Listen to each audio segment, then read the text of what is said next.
You know, it's awesome. Today, something great happened. Today, something awesome happened. Mike Hollins was one of the shooting victims that killed three of his teammates at UVA on the football team.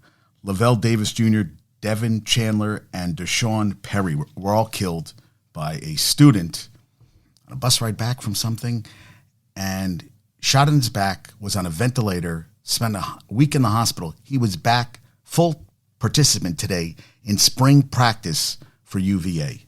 And that's what I wanted to lead the show off with, because that's a guy who said, you're not going to tell me, you're going to not write the script for me to tell me how I live my fucking life. I'm going to decide. I'm going to have closure. You're not going to have closure for me. I'm not going to let the last thing happen to me. And he was like, I want to play. You know, he had talked about that he wanted to come back, and he's back.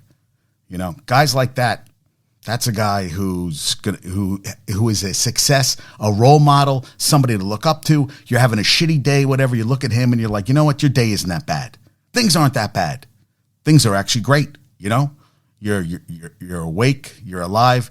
Lindsay Lohan's gonna have a baby. I mean, things are happening. Today's Pi Day 3.14. I screwed up. You know, I couldn't remember for his kid J-Dog's birthday party. Lightning McQueen, all this stuff just popped in my head, and I was like, I got to talk about this stuff. Now, I was talking to Ben and LG yesterday, and Ben sent me an article about UNC, and I know people are probably saying, how much more are you going to talk about UNC? But this article kind of spoke for everybody and how you'd want to, said the words that we all want to say but aren't saying. You know what I'm saying? You know what I'm saying? I'm saying the things I'm saying, but I'm not saying, but I'm saying, but I'm not saying them. And I told them that I would love to have them on a future show. I mean, LG, I think, would really, what people really want to say. So I said, you know what, this article, it was from 247 Sports, and, it's by Greg Barnes. And he said for about an hour Sunday night, started as soon as they unveiled the fourth and final, you knew there was going to be some conversations about how this season